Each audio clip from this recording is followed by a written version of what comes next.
एक स्टूडेंट हमेशा रहा हूँ जो रट नहीं सकता है। मुझे ना वो मगिंग अप वाली हैबिट नहीं है। जैसे मेरे पास एक 40,000 का कॉन्सेप्ट इकट्ठा हुआ, जो 6 महीने में मैंने पैसा मेहनत करके बचाया था, वो मैंने 1 महीने के अंदर पूरा बर्न कर दिया। तो लॉन्ग टर्म इन्वेस्टिंग जैसे ना कोई चीज होती नहीं है।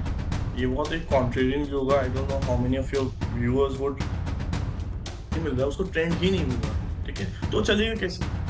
ठीक है। और जहाँ पे फंडामेंटल फैक्टर्स और टेक्निकल फैक्टर्स दोनों अलाइन करता है, वहां पे आपका अच्छा एक इन्वेस्टमेंट गेम बन सकता है। तो मैं इन दो फैक्टर्स को, real estate is one sector जो अभी हम इग्नोर करके चल रहे हैं। ठीक है, बिकॉज वहां पे लग रहा है कि काफी मोमेंटम ऑलरेडी राइड हो चुका है। तो 2000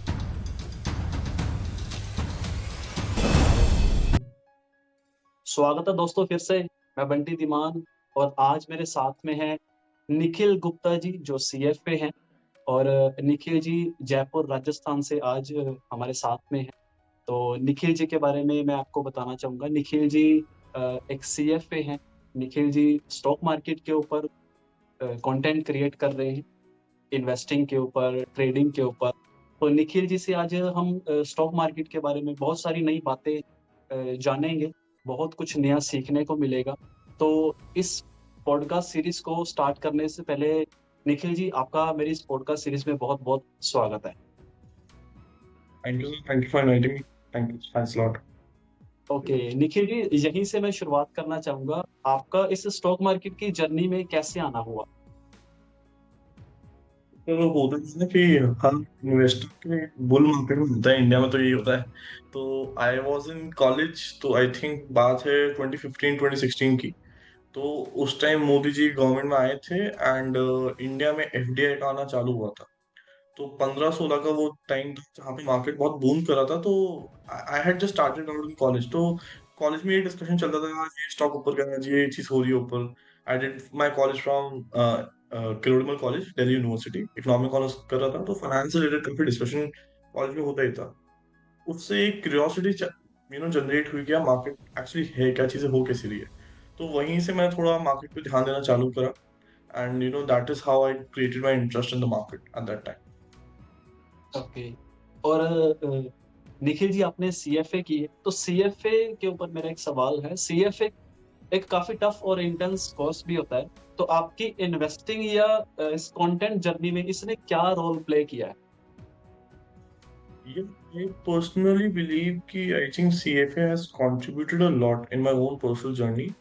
मतलब मैं ऐसा एक स्टूडेंट हमेशा रहा हूँ जो रट नहीं सकता है। मुझे ना वो मगिंग अप वाली हैबिट नहीं है। तो मुझे वो चीज़ चाहिए कि हमेशा प्रैक्टिकल ओरिएंटेशन बहुत हो चीज़ों का। तो when I was giving my CFA at that time I was already working, because उस टाइम पे, अब तो खैर रूल्स चेंज हो गए हैं, but around 2019 you could only go for CFA. आप सीएफए तभी दे सकते थे जब आपने ग्रेजुएशन कर ली हो, उसके बाद ही दे सकते थे। तो मैं ऑलरेडी काम वाम कर रहा था। तो जब मैंने लेवल 1 की पढ़ाई स्टार्ट करी, तो आई फेल्ट कि यार जो भी मैं पढ़ रहा हूँ ना, जो भी मैं whatever I am studying, I am at least able to relate it to the market. ठीक है। तो वो कोरिलेशन बिठाने में काफी इजी रहता था, काफी चीजों का इंसाइट मिलता था। तो नेचुरली आपकी क्यूरियोसिटी बढ़ती है, you are more incline towards your profession. तो मुझे वो, पहले तो वो पढ़ने में मजा आया, इसलिए आई थिंक मेरी जर्नी थोड़ी रिलेटिवली इजी रह पाई, है ना, जहां तक सीएफए की अगर बात करें। फिर उसी के साथ साथ मुझे लगता है कि जिस इंडस्ट्री में मैं हूँ, ठीक है, इन्वेस्टमेंट स्पेस, वहां पे बहुत जरूरी जो फैक्टर होता है, सबसे इंपॉर्टेंट फैक्टर होता है ट्रस्ट का। ठीक है। तो वो ट्रस्ट एक अच्छा प्रोफेशनल कोर्स, आज for example I am going to someone कि यार please invest with me, I can provide you these services. तो वो एक ट्रस्ट फैक्टर क्रिएट करने के लिए भी CFA helps you a lot. So I feel in both ways, in my knowledge वाला part and in my professional journey वाला part, CFA has contributed in both ways as far as knowledge is concerned and as far as practical exposure and work is concerned. Okay. और मैं बात करूं अगर investing के ऊपर, तो आपको क्या लगता है कि जो नए लोग स्टॉक मार्केट में आते हैं, उनकी सबसे कॉमन गलतफहमियां क्या होती हैं और उनको क्या अप्रोच लेनी चाहिए? First, as I told you, तो उस टाइम में सिंस मेरी क्यूरियोसिटी थी, तो मैंने क्या किया था कि आई वेटेड फॉर 6 मंथ्स। 6 महीना मैंने पूरा पैसा सेव करा, सब कुछ करा।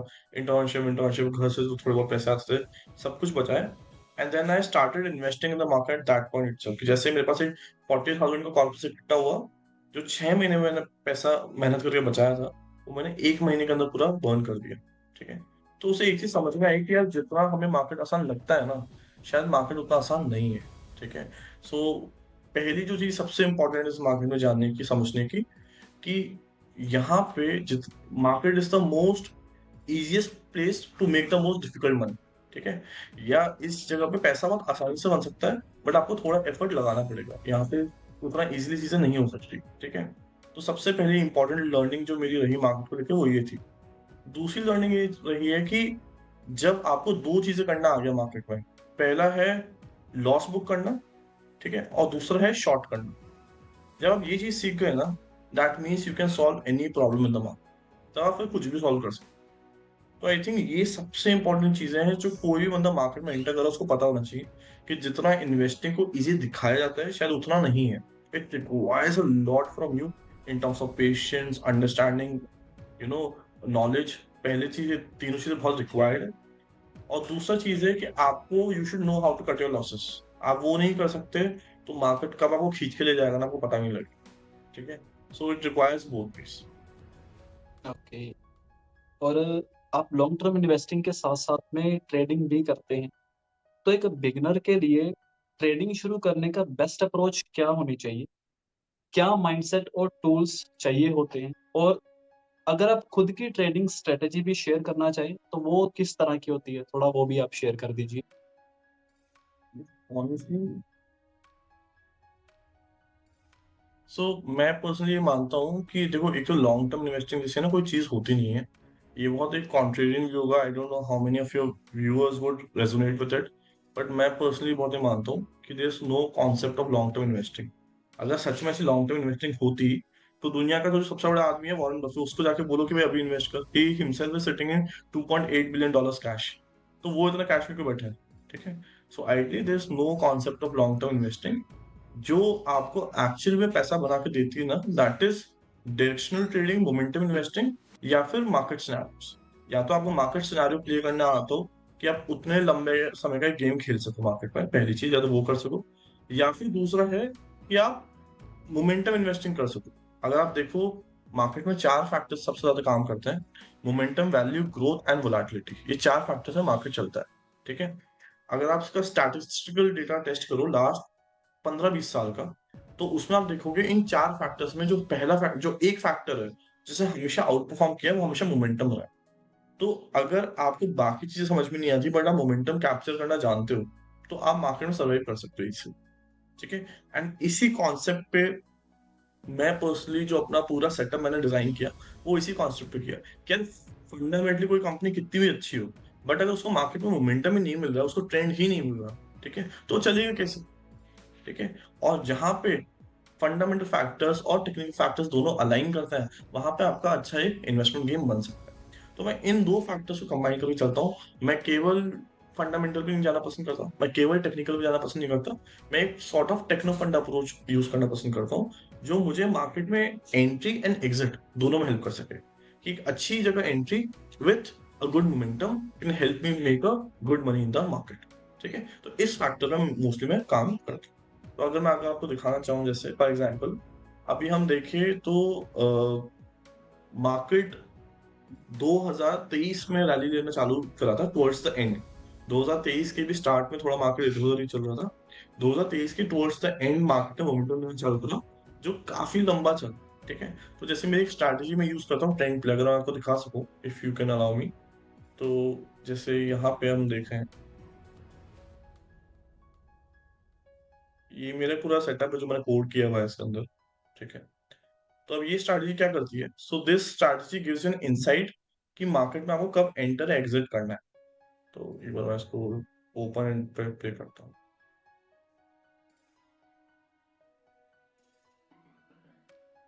सो बेसिकली अगर आप देखो, मेरी स्ट्रैटेजी मेरे को एंट्री दे दी थी almost, if you are able to see on the screen, मेरे को एंट्री दे दिया 17 नवंबर 2023 के आसपास।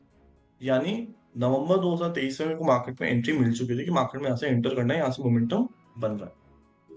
और मुझे एग्जिट करवा देता मार्केट ने मोटा मोटा अक्टूबर के आसपास, अक्टूबर 2024 के आसपास, मार्केट में मेरे पास सिग्नल जनरेट हो गया था कि यार अब एग्जिट करने का टाइम है, the momentum has been lost in the market.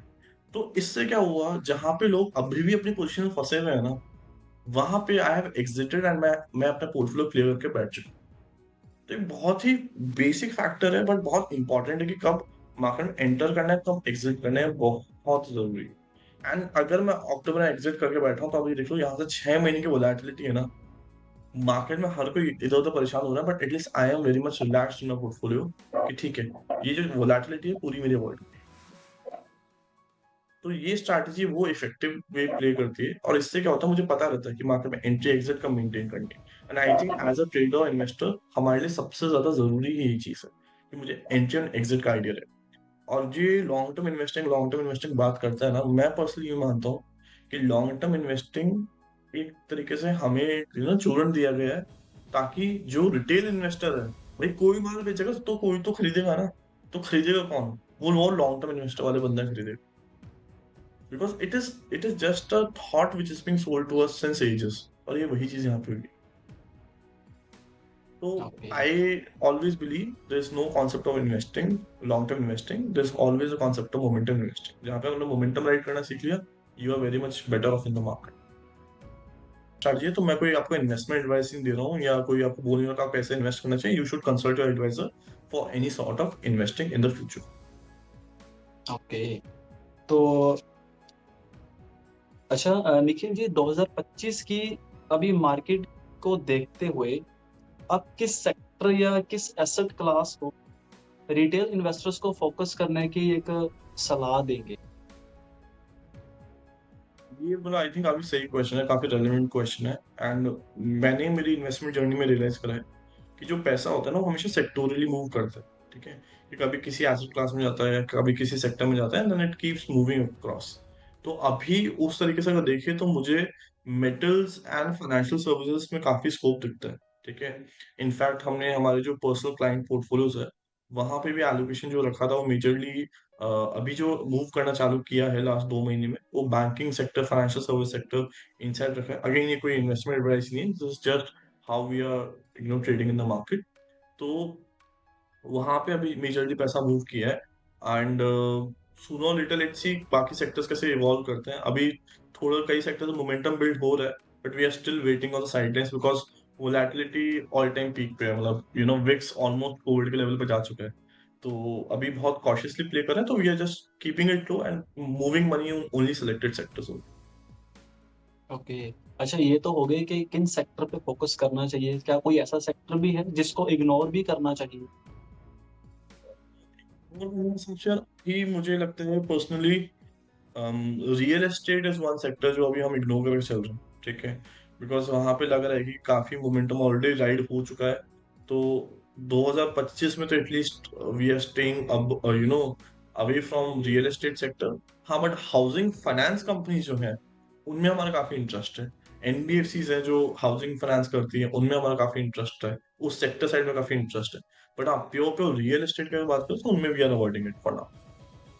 And also gold also as a commodity, because अब हमें लग रहा है कि गोल्ड में जितना मोमेंटम हमें राइड करना बहुत मिल गया है। तो अब वो next wave, basically Elliott wave एक टेक्निकल एस्पेक्ट होता है। तो एलियट वेव के हिसाब से भी मुझे लगता है कि अब यहाँ पे गोल्ड में थोड़ा बहुत करेक्शन आना चाहिए।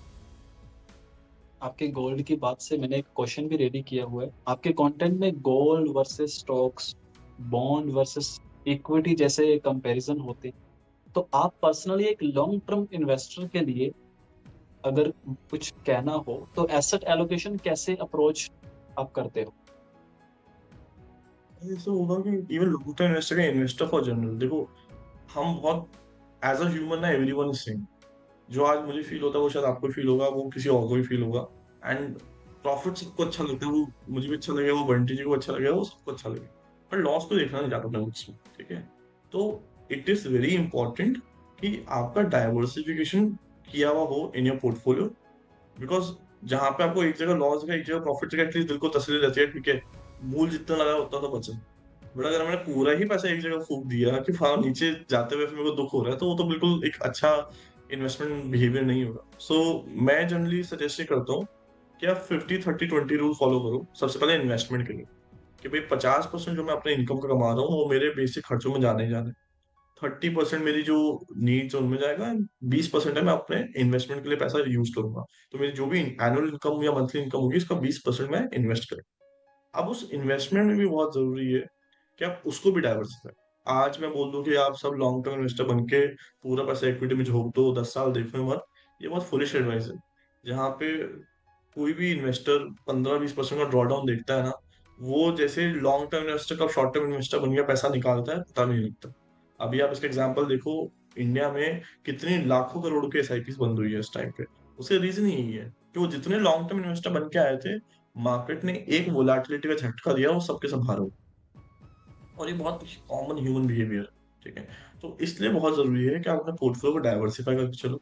आप थोड़ा पैसा इक्विटी में रखो, no doubt, but always have some allocation for equity, for bonds and gold, या कमोडिटी इन जनरल, मैं तो ये बोलता हूँ, ठीक है।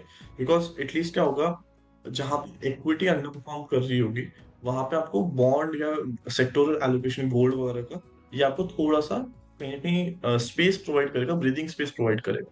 कि जहाँ पे इक्विटी अच्छा परफॉर्म नहीं करती, वहां पे ये दोनों थोड़ा बेटर परफॉर्म करते हैं। हिस्टोरिकली भी अगर देखो तो हमेशा रहा है कि इक्विटी इन गोल्ड का या इक्विटी इन बॉन्ड मार्केट का इनवर्स कोरिलेशन रहा है, नेगेटिव कोरिलेशन है, कि भाई एक बढ़ता है तो दूसरा कम होता है। तो आपके पोर्टफोलियो में वो हेजिंग रहेगी हमेशा। तो इसलिए किसी भी इन्वेस्टर के लिए बहुत जरूरी है आप एक डाइवर्सिफिकेशन बना के रखो। अगर आपने थोड़ा पैसा इक्विटी में रखा है, थोड़ा पैसा बॉन्ड्स एंड कमोडिटीज, कमोडिटीज आपको एक इन्फ्लेशन हेज भी देती है कि इन्फ्लेशन जैसे जैसे बढ़ रहा है तो वैसे वैसे उनका वैल्यू भी बढ़ता है।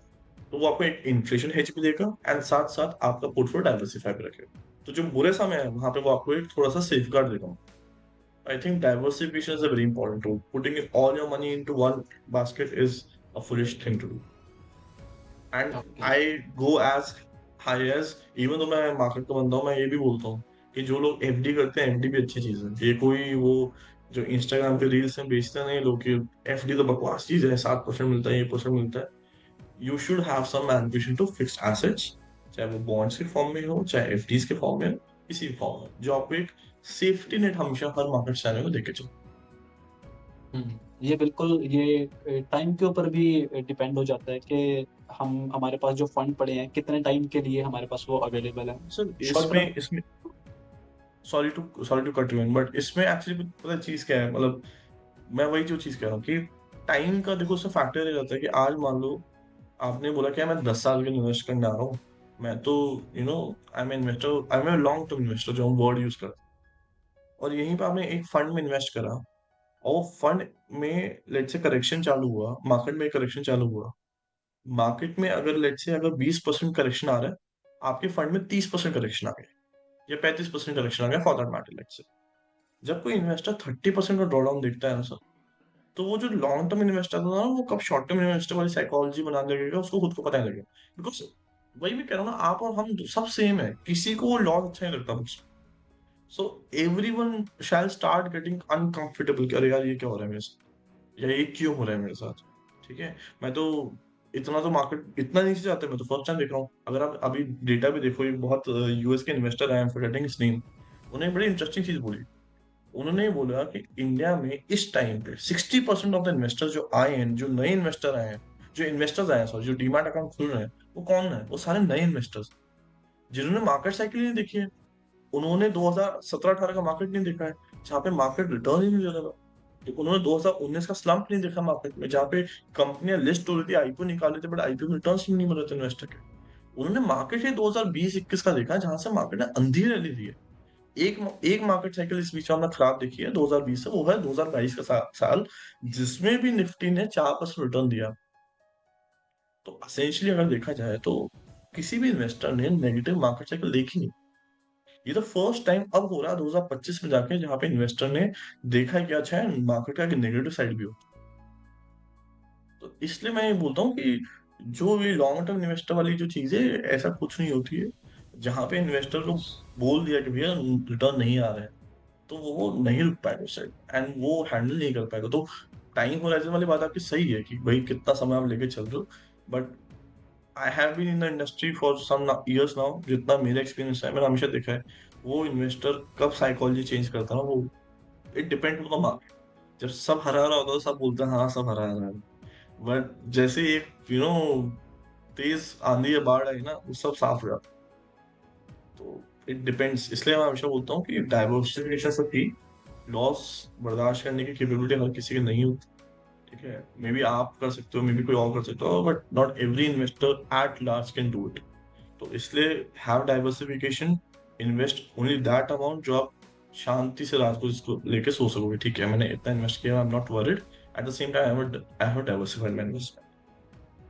अच्छा, अगर ट्रेडिंग वाली साइड में आपसे पूछूं तो ट्रेडिंग वाली साइड अभी सेबी खुद बोलता है कि 90% से ज्यादा लॉस करते हैं, सिर्फ 5-10% ही हैं जो प्रॉफिट कर रहे हैं। तो इसको लेकर आपका क्या अपना पॉइंट ऑफ व्यू है? सर मेरा इसको लेके ना बहुत क्लियर पॉइंट ऑफ व्यू है।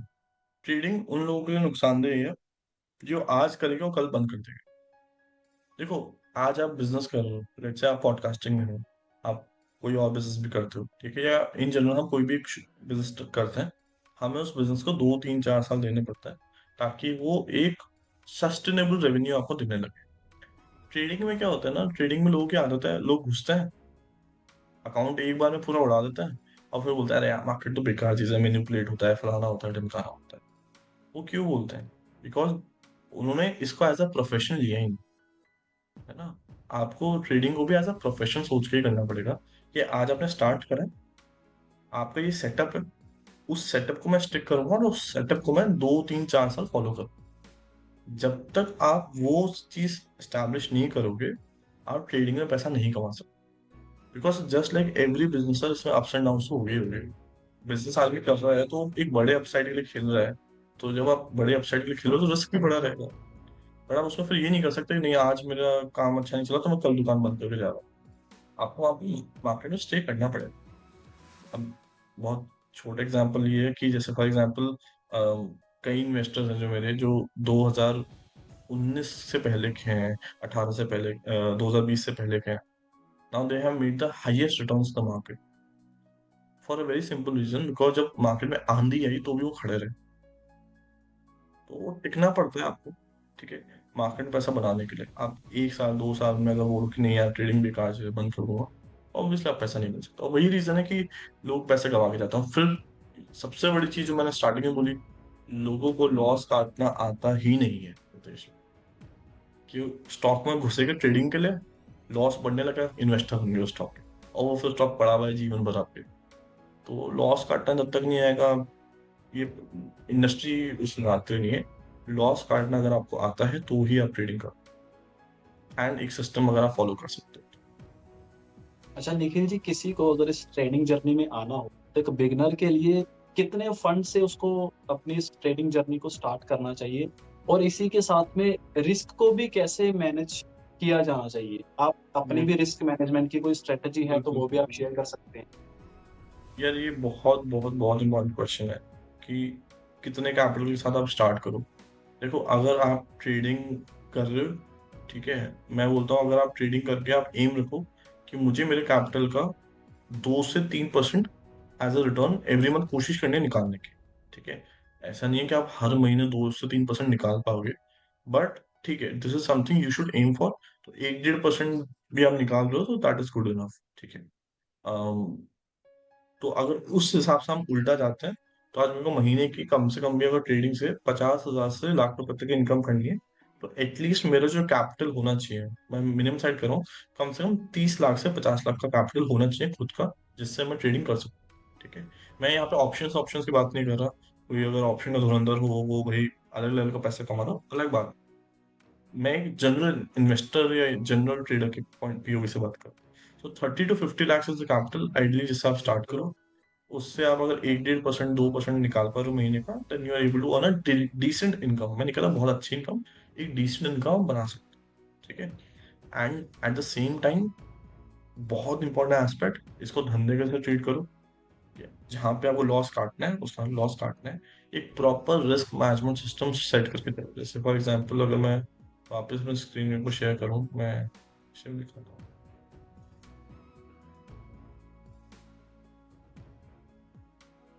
तो यहाँ पे जब हम क्लाइंट्स के लिए काम कर रहे होते हैं, तो यहाँ पे हमारा ऑब्जेक्टिव होता है कि यहाँ प्रॉफिट परसेंटेबिलिटी इसको एक्सीड करना है। मतलब ये स्ट्रैटेजी बेसिकली 75% एक्यूरेट रहती है, ठीक है। और उसमें ड्रॉ डाउन मेरे को सबसे कम रखना है, मिनिमलिस्टिक, जितना मेरा ड्रॉ डाउन कम खींचेगा, परसेंटेज प्रॉफिटेबिलिटी अच्छा रहेगा, उतना ही मेरे ट्रेड और अच्छे रहेंगे। और यहाँ पे मैंने ऑलमोस्ट 89,000 पॉइंट्स लिए, पॉइंट्स, ठीक है। ये रिटर्न, ये इतने पॉइंट्स हैं, तो मतलब रिटर्न तो और भी अच्छा मेरा बैठ जाएगा, ठीक है। तो यहाँ पे हमारा ऑब्जेक्टिव ये रहता है, हमारा ऑब्जेक्टिव ये रहता है कि हम बेसिकली जितना हो सके ड्रॉ डाउन को कंट्रोल करके अपना स्टॉप लॉस टाइट कर सके, ताकि ओवरऑल हमारा सिस्टम बेटर कर सके। तो यहाँ पे हमारा, जैसे खरीद मैंने पूरा कोड किया हुआ है, तो यहाँ पे अपने आप ही टारगेट्स अचीव करता रहता है, एंड स्टॉप लॉस ऊपर की तरफ रिवाइज करता रहता है। सो वही है, एक tight R M S system, risk management system बहुत जरूरी है किसी भी गेम के मार्केट।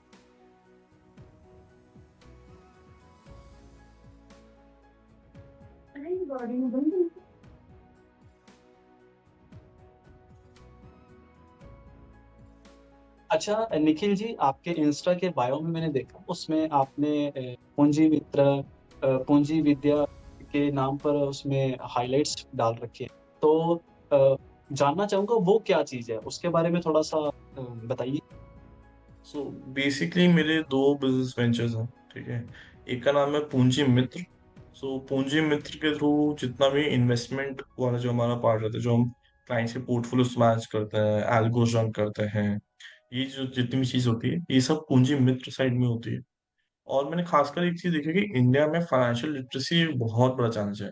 हम लिटरेट तो हो रहे हैं, पढ़े लिखे तो हो रहे हैं, बट फाइनेंशियली बहुत ही ज्यादा इलिटरेट है। फाइनेंशियली नॉलेज हमें आज भी नहीं है। मतलब मेरे पास आई थिंक ऐसे कुछ क्लाइंट्स भी रहे हुए हैं जो बहुत अच्छी अच्छी जॉब करते हैं, महीने का 2.5-3 लाख का पैकेज है, बट जहाँ पे बात आती है खुद की फाइनेंशियल लिटरेसी की, तो वो बहुत कम। तो जो हमारा पूंजी विद्या वाला जो कंपनी है, वहां पे हमारा ऑब्जेक्टिव ये है कि हर इंडियन को फाइनेंशियल लिटरेट बनाना, उसको पढ़ाना बताना कि कैसे वो अपने खुद के फाइनेंस को मैनेज कर सकते हैं, बेसिक इन्वेस्टमेंट क्या होता है वो सब सिखाना, ताकि एटलीस्ट इंसान लिटरेट भी हो, साथ साथ फाइनेंशियल लिटरेट भी हो, खुद का पैसा मैनेज कर सके। मतलब बहुत फनी चीज मुझे लगती है कि हम स्कूल में ना सब कुछ पढ़ते हैं, math, science, geography, history, bio, सब कुछ पढ़ते हैं, बट लाइफ में जो सबसे ज्यादा काम आने वाली चीज है वो है फाइनेंस। वो नहीं पढ़ते। फाइनेंस का नाम तो मैक्सिमम में जो पढ़ाया जाता है वो अकाउंटेंसी पढ़ाया। तो पूंजी विद्या के थ्रू हमारा ऑब्जेक्टिव है कि जो स्कूल्स हैं, कॉलेजेस हैं, जहाँ पे बच्चे हैं, जो नेक्स्ट जनरेशन बनने वाली है, ठीक है, और जो एक बहुत बड़ा पोर्शन होने वाला है हमारा, उनको फाइनेंशियल लिटरेट कर सके, उनको पढ़ा सके और उनको बता सके यार ठीक है, ये चीज करके you can be, create a wealth for yourself in the proper time for S. तो वो हमारा ऑब्जेक्टिव पूंजी विद्या के साथ। ओके, तो इसका मतलब लोग आपके उसके साथ जुड़कर, पूंजी विद्या, पूंजी मित्र, उनके साथ जुड़ के लोग कुछ सीख सकते हैं इन्वेस्टिंग के ऊपर, फाइनेंस के ऊपर, उनको काफी बिल्कुल। सारी नई लर्निंग्स मिल सकती हैं।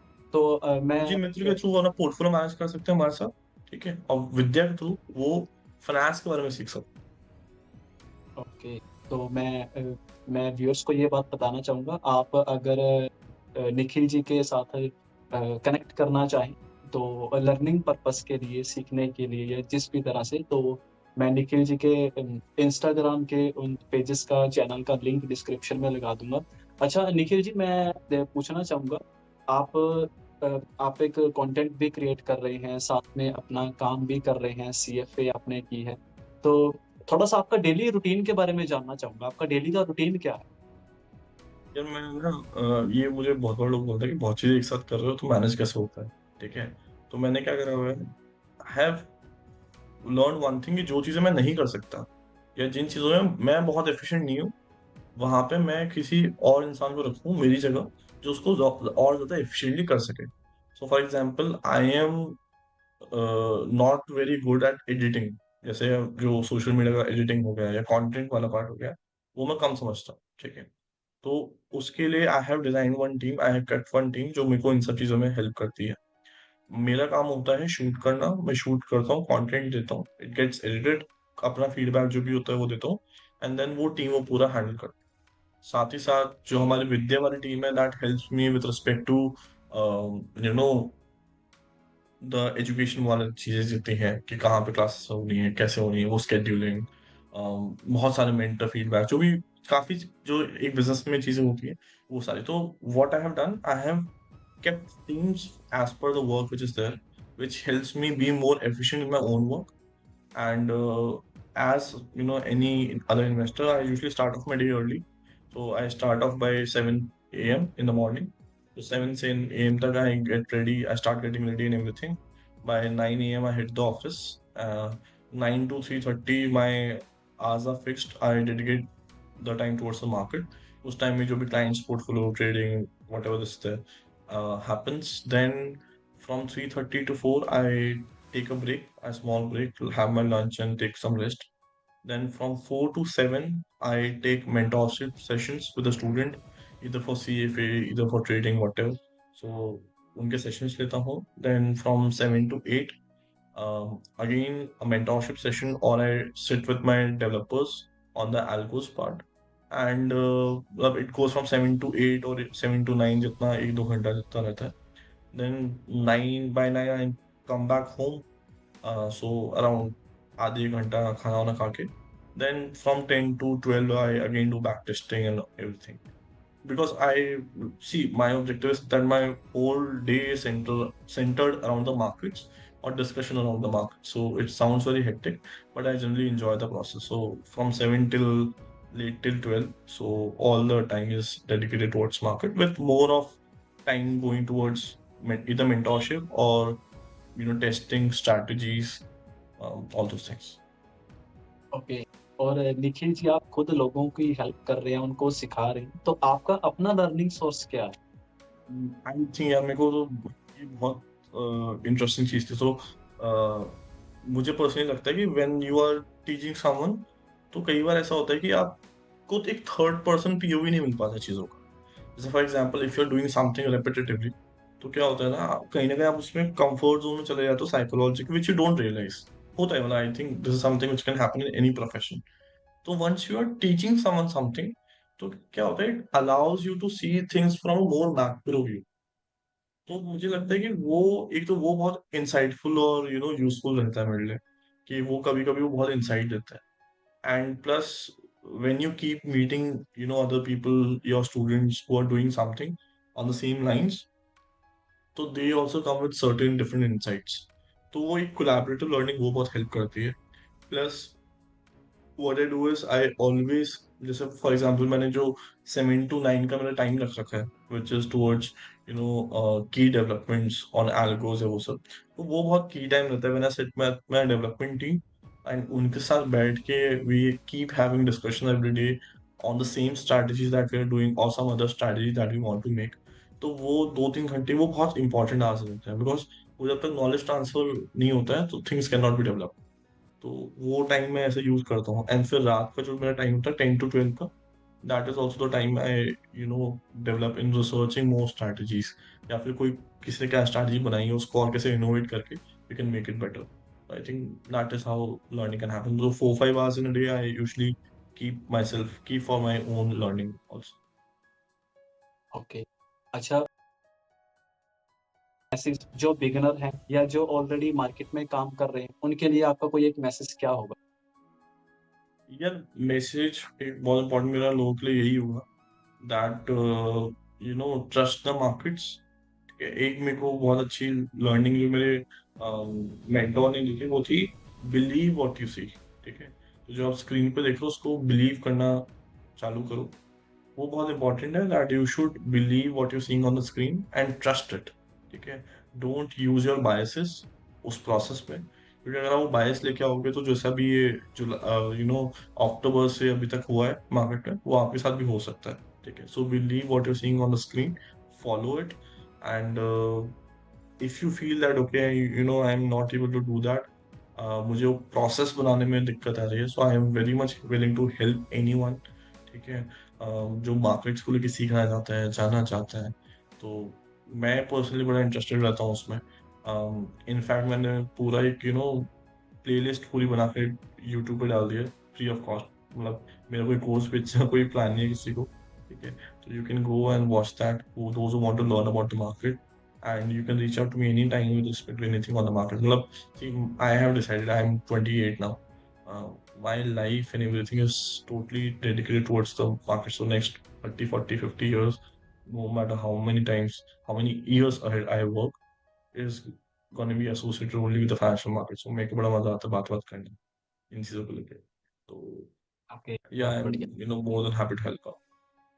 ओके, तो मैं व्यूअर्स को ये बताना चाहूँगा, निखिल जी के साथ आप अगर कुछ भी नया सीखने की आप नया सीखने की आप हमेशा आपको क्रेविंग रहती है, तो निखिल जी से बहुत कुछ सीखा जा सकता है। निखिल जी अपने इंस्टाग्राम के ऊपर, अपने यूट्यूब के ऊपर काफ़ी कंटेंट क्रिएट कर रहे हैं। तो मैं निखिल जी के सोशल मीडिया सभी हैंडल्स का लिंक डिस्क्रिप्शन में डाल दूँगा, आप विज़िट कर सकते हैं और बहुत सारी नई बातें, बहुत कुछ नया आज हमें सीखने को मिला। निखिल जी ने इतनी सारी अपनी लर्निंग्स, अपनी एक्सपर्टीज़ हमारे साथ शेयर की, तो बहुत अच्छा लगा। तो लास्ट में व्यूअर्स को मैं ये कहना चाहूँगा, इस वीडियो को लाइक करना, कमेंट करके बताना क्या स्टॉक मार्केट के ऊपर किसी तरह का कोई सवाल है, तो हम आने वाली वीडियोज़ में उन सवालों को कवर करेंगे। आपको निखिल जी की कौन-सी स्ट्रैटेजी या कौन-सी ऐसी बात जो आपको सबसे बढ़िया लगी, जो आपके लिए यूज़फुल और हेल्पफुल होने वाली है? कमेंट करके बताएँगे तो अच्छा लगेगा। इस वीडियो को शेयर करना अपने सभी उन फ्रेंड्स और फैमिली मेंबर्स के साथ जो भी ट्रेडिंग जर्नी को या इन्वेस्टमेंट जर्नी को स्टार्ट करना चाहते हैं या ऑलरेडी इसमें हैं, तो उन्हें भी कुछ नया सीखने में हेल्प मिले। इस वीडियो को आप यूट्यूब पर देख रहे हो तो चैनल को सब्सक्राइब कर लेना, नोटिफ़िकेशन बेल प्रेस करके ऑल पर क्लिक कर लेना ताकि आने वाली सभी वीडियोज़ की अपडेट्स आपको मिलती रहें। इस वीडियो को फेसबुक पर देख रहे हो तो पेज को फॉलो कर लेना और इस वीडियो को शुरू से अंत तक देखने के लिए आपका और निखिल जी का बहुत-बहुत धन्यवाद। Thank you. ओके।